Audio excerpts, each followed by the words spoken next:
you back to the hashtag Brothers of Baseball show right here on the BGC Sports Network. Once again, it is on live loud, and we are definitely very, very colorful as we are the Rainbow Coalition and the hashtag Sissy of Baseball. We don't care about color on this show. We don't care about color anywhere. Natalie, what's going on? Hey, how are you? I'm doing great. I'm Just doing. trying to stay warm up here. Yeah, you got some. You guys got some snow up there in Cleveland, huh? We did. Normally we get near the lake, we get lake effect, but luckily this is a little more southern and central Ohio, so we're not getting hit as bad as we normally do, but nonetheless, it's snow. We're Yeah. used to it, can't complain.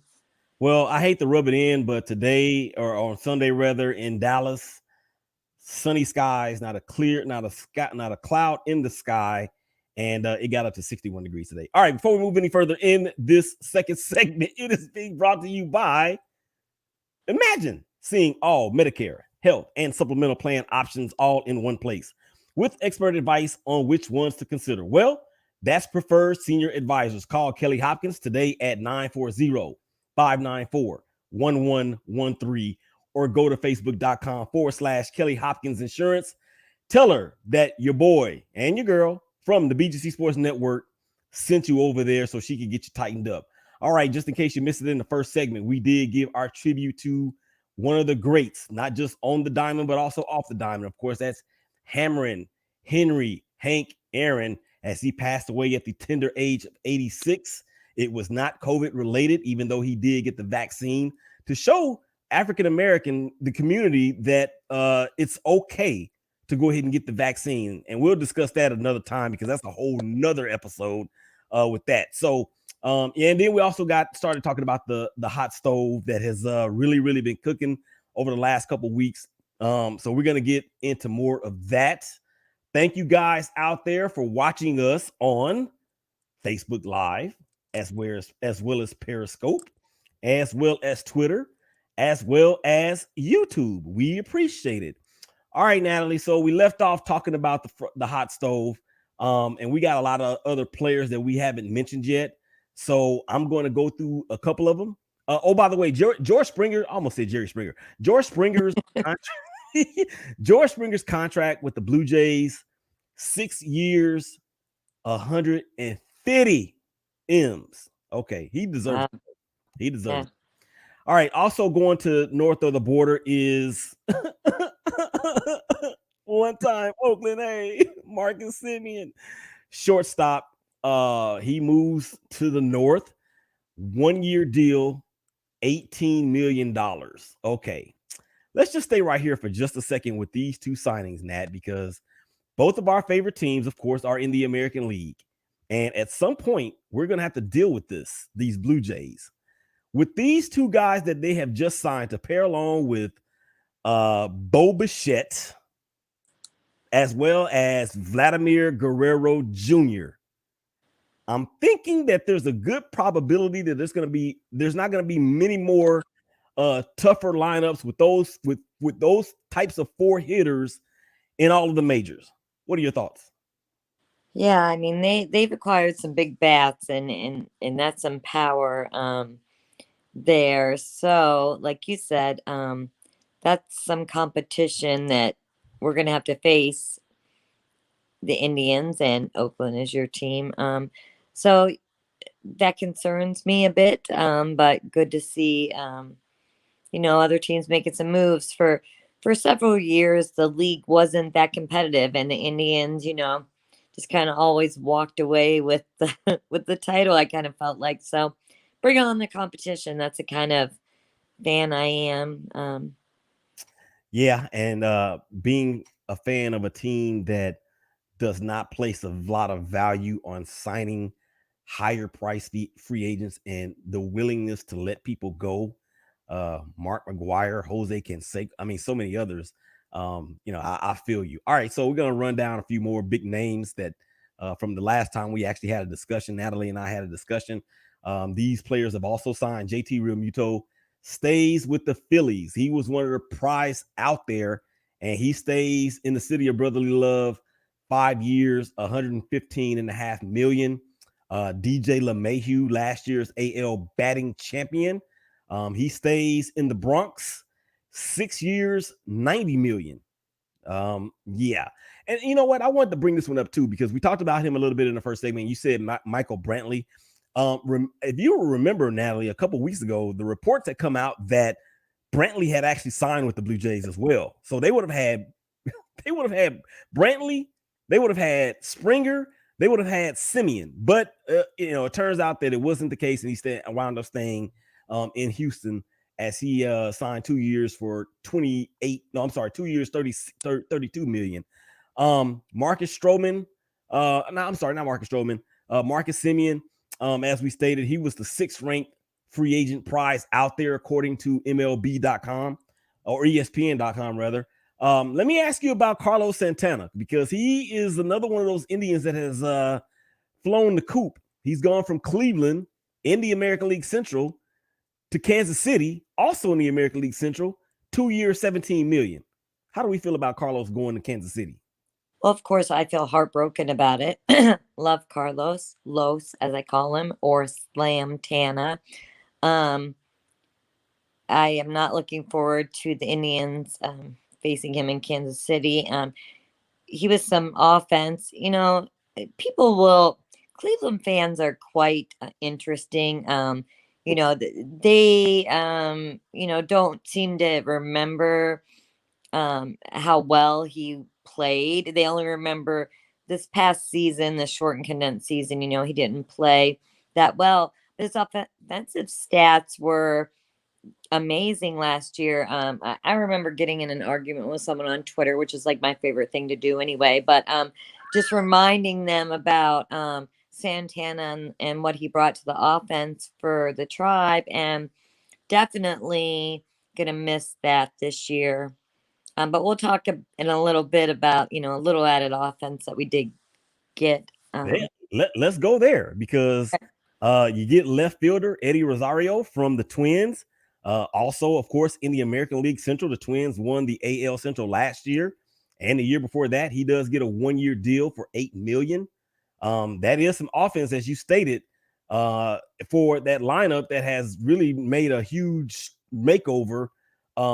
Really pretty much since since last year. And of course, we know that Carrasco was gone. We know that shortstop Francisco Lindor is gone. So how is Eddie Rosario gonna fit in and maybe add some punch from an offense that lost Lindor? So I'm really excited about this, actually. And I'll be honest, it's the first thing that the Indians management and owners have done this off season that I've even thought was remotely close to being positive. So, second to, they did sign Hernandez, his extension. So he'll be second base, I believe, for Hernandez. So I was happy to see that. And I think that he'll be the leadoff hitter. And then so Rosario is going to add that outfield offense that we needed. We can plug him in anywhere between like 3rd and 5th in the lineup. And I think that that's going to make a big difference.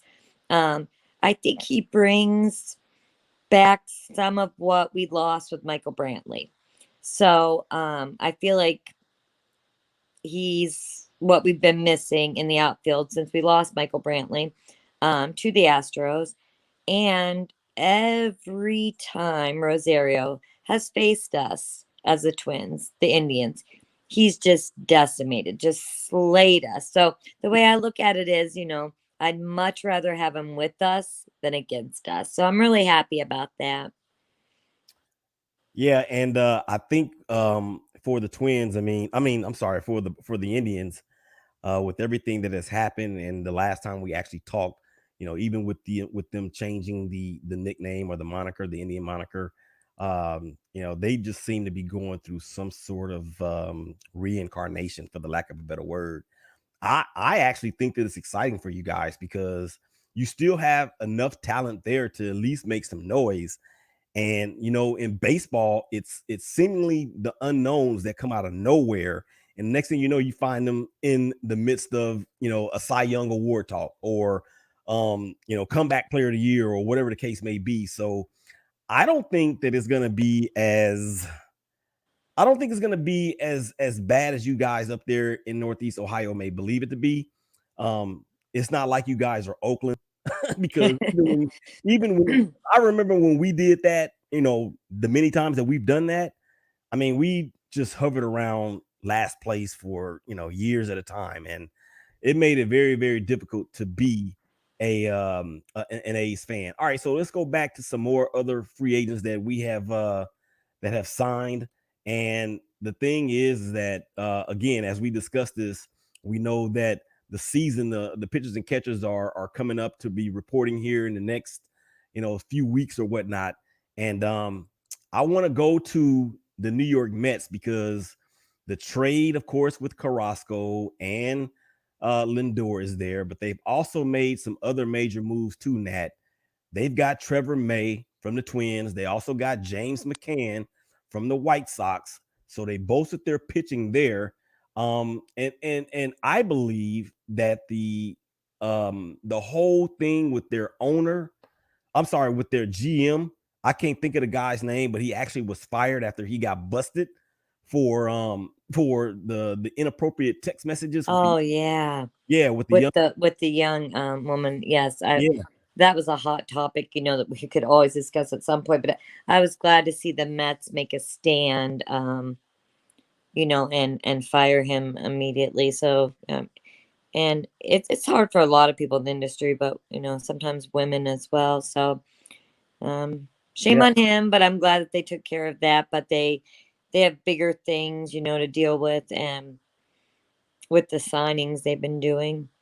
Yeah, and I think that's a testament to the Mets franchise. I mean, of course, they're now under new ownership too. So Yes. if you remember, A Rod and J Lo was in the running Yes. They for were very angry. I think J Lo, that's a funny story as well. But yeah, and with she's from New York, so yeah. So she just thought, I think, since she's Jenny from the block, that she should just automatically have been able to, be the owner of the Mets. It didn't work out that way for Jenny. So yeah.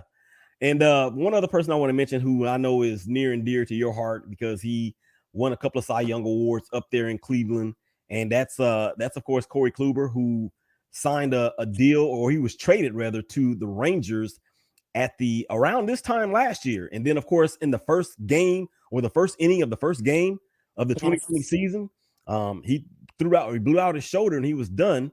And, done. and then he actually ends up signing with the Yankees on a 1-year deal for 11 million. And that's going to be in replacement of Masahiro Tanaka, who has decided to return to Japan after 7 years and 150 some odd $1 million with the Yankees. I want to ask you about Kluber, not necessarily him being back on the diamond and on the mound, going to be pitching for the Evil Empire, but really off the diamond and how he is as a person.